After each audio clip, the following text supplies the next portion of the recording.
Okay, Bismillahirrahmanirrahim. Hi, Assalamualaikum warahmatullahi wabarakatuh to everyone. So in this video, me and my friends would like to present a topic that we have gotten from our lecturer, which is crime and cyber risk. So before we start our presentation, I would like to introduce myself and my group members.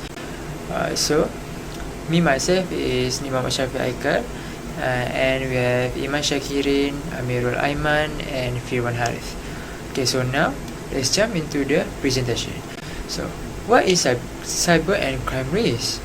So, cyber risk is the potential losses resulting from criminal activities, while crime risk is the aversions to threats and vulnerabilities with the use of information, technology systems, and digital assets. So, I would like to show you the example of crime risk and cyber risk. So for this one, this is the example of crime risk. And this is the example of cyber risk. Okay, so now I will pass to Firwan to continue the presentation. Hi, today my name is Mohammad. So today for the next slide, I'd like to introduce the crime risk loss control techniques, which include 6 steps. Which is the first one is security measures, second is employee screening and training, number 3 is cash handling procedure, and number 4 is cybersecurity measures, number 5 is fraud detection and prevention, and also collaboration with law enforcement. So, what is security measures? Security measures are implementing physical security measures such as surveillance cameras, alarm system, and access control to deter criminal activities such as theft, vandalism, and unauthorized entry. For example, a small business entrepreneur operating a retail store may install security cameras and hire security personnel to monitor and premise and even shoplifting. So number 2 is employee screening and training. Employee screening and training is conducting through background checks on employees and providing training on security protocols and providing procedure to reduce the risk of internal theft and fraud.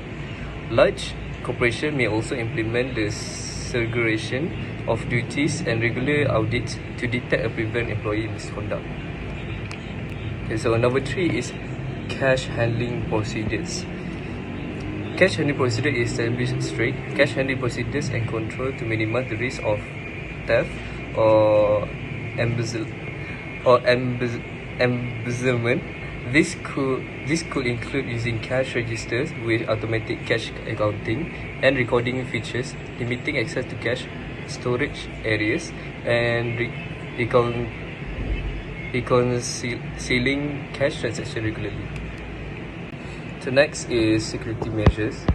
Security measures is implementing cyber security measures such as firewalls, encryption, and antivirus software to protect against cybercrime activities such as data breaches, phishing attacks, and malware infection.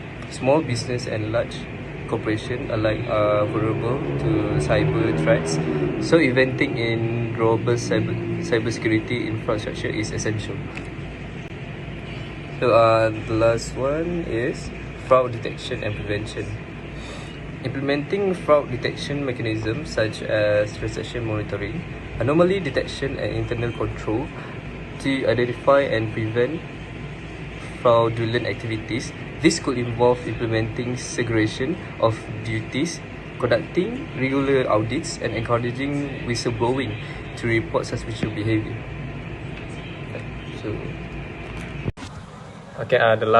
The last control techniques of crime risk, which is collaboration with law enforcement. So, as a SME or as a small business, they need to establish their relationship with a local law enforcement agency, and in participating in crime prevention initiative, their neighborhood watch programs. This will enhance the security and deter the criminal activities in the community. So by doing this collaborative, they will beneficial both small business and large corporation in terms of operation in their high crime areas. So they will in Malaysia. I think they will collaborate with Malaysian Royal Police for the collaboration with law enforcement. Okay, based on these slides, it explain about the situation, some of example of the crime risk that will happen. So, local retail store, the owner of local retail store may faces crime risk due to threat of theft and shoplifting.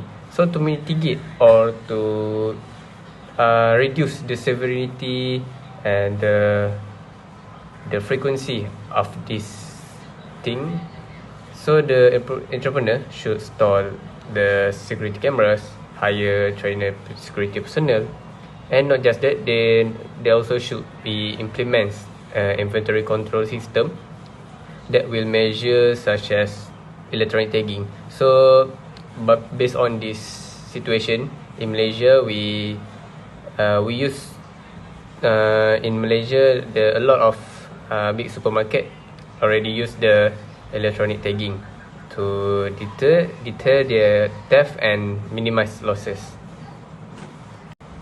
Okay, move on to the next slides, which is the cyber risk loss control technique. So with the first one, we got the network security. Next one, we got the employee training. Third one, we got the regular software updates. And fourth one, we got the data backup and recovery. And the last one is multi-factor authentication. Okay, for the first technique, which is network security. So to protect the network security for entrepreneurs, for small business, they should implement the robust network security measures such as firewall, or they will use IDS and encryption protocol to protect against unauthorized access or any cyber attacks that will happen. So, for example, an SME may use a virtual private network, which is we all know this is a VPN. So the VPN will secure remote connections and encrypt sensitive data transmitted over the internet. Yay!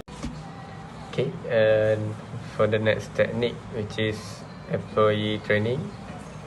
So I think as a company, they should provide the training for their employees to educate them about the common cyber threats such as phishing scam, malware attacks, and social engineering technique. So this will involve in conducting simulated phishing exercise, and not just conducting simulated phishing exercise, they will provide resources for employees to stay informed about cyber security for the best practice. I think right now we already has been exposed about the scams that happen in TikTok, in any other social media. So I think they will know, and they should be avoid that. Okay. Alright, cyber risk loss. The next control list is about the regular software update. So about these control techniques, you need to keep all the software, operating systems, and firmware updated with the latest quality patches. This protects against known weakness and reduces the risk of cyber attacks that could steal sensitive information. The next control techniques is about data backup and recovery. So regularly backup important data and have a disaster recovery plan to keep the business running after a cyber incident from the attack. So the store basically backup securely offsite and test recovery procedures to ensure they work. So next control techniques is to use multi-authentication, MFA, multi-factor authentication. So to use multi-factor authentication, MFA, for sensitive accounts. This adds extra security by requiring more than just a password.